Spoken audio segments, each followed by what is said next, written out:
you know today that if PDP and APC are something against me, they would have taken me to everyone. It is a known fact that APC and Tinubu, they don't want to run against P2B. They are very scared. So that is not something that is hidden again from the attacks that they are giving to P2B from morning till night. You don't see them do that to any other opposition like Atiku or Amechi or whoever, or any other opposition.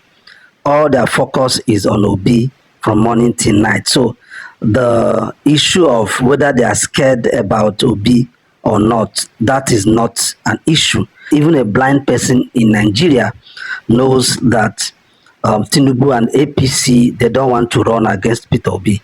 They are scared of Peter Obi. So that is not the matter. The issue is, why are they scared? Why is it that they don't want to run against Peter Obi? Well, we know number one is the issue of the support that Peter Obi has, the issue of the grassroots support, because it is always very difficult to run against a popular candidate like Peter Obi. So that is understandable.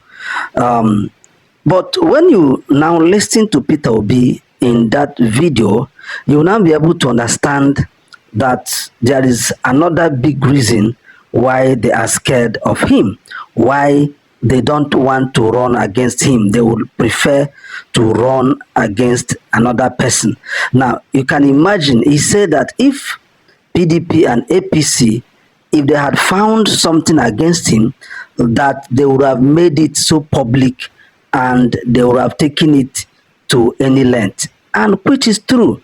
Meanwhile, that interview was in 2022. That was before the election. And you can imagine if APC has something against Peter Obi, you can imagine that what they would have done with him would have been terrible. So one of the major reasons why Tinubu and APC are scared of running against Peter Obi, like I said, apart from the mass appeal, apart from the grassroots followership and the support that he is getting from all over Nigeria, the next thing is because they don't know how to hold him. They have nothing against him, and that is a problem. Now, when you see some, ex-governors and even current governors decamping to APC, don't think it is because they just want to decamp. Some of them, of course, we all know why they are decamping, because once EFCC is against you, or rather once EFCC is going after you, and then you just move to APC, they will drop the case. So you can understand why a lot of them are running to APC. Now, you can imagine how they are using that to hold so many politicians. Only God knows how many politicians they are using their scandal, they are using their past to hold down. And then, like someone like Peter Obi, you have nothing to hold him on, and that becomes a problem. Now, this person has this grassroots appeal, he has this mass appeal, and then you don't also have anything to pin him on, no corruption charges against him. Now, you can imagine when a former governor was speaking that way, that these guys, if they had something against him, that it would have been terrible. Now, only God knows the type of search, the type of investigation that those guys must have done on Peter Obi, yet they cannot find anything to pin him. Only God knows the extent they had gone. Only God knows what they went to check, and yet they could not find anything against him. And that is one of the major reasons why they are scared of running against him. Because if they had gotten something against him, just like Peter Obi said, it would have been something they would have been, showing him and then taking it everywhere to begin to show people.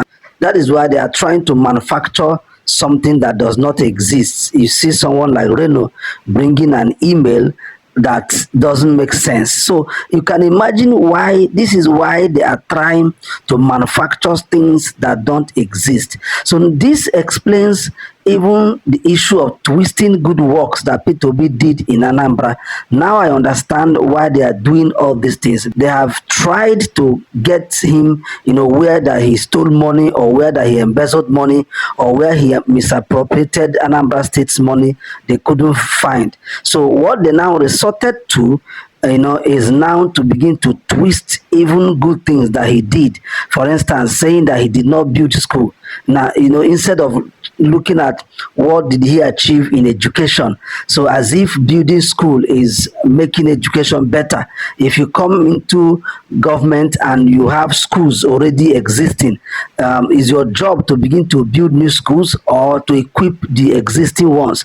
But because they have nothing to hold against him, they have no corruption charges against him, they have no embezzlement charges against him, they have no misappropriation of funds against him. So what they resorted to doing is fabricating lies, even trying to turn the good works that he did into something that is bad. So you can imagine, like that of building school, which sounded very funny, but of course, because they have nothing to run with, you see them running with that. So, and this explains all the fabrications and all the lies that they are trying to bring. Sometimes you see some of them very funny, and then you begin to laugh. You'll be like, what does this mean? Okay, so this explains everything, because they could not find anything, and then they resorted to lies, and they resorted to all manner of propaganda and fabrications.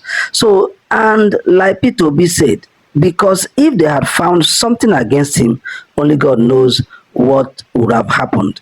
And now that we know, one of the major reasons why the attacks, the insults, is because they have tried everything, and they could not find anything against him. And this brings me to my conclusion. And I always bring Peter Obi to us as Nigerians. This man is not a saint, and he has never claimed to be saint.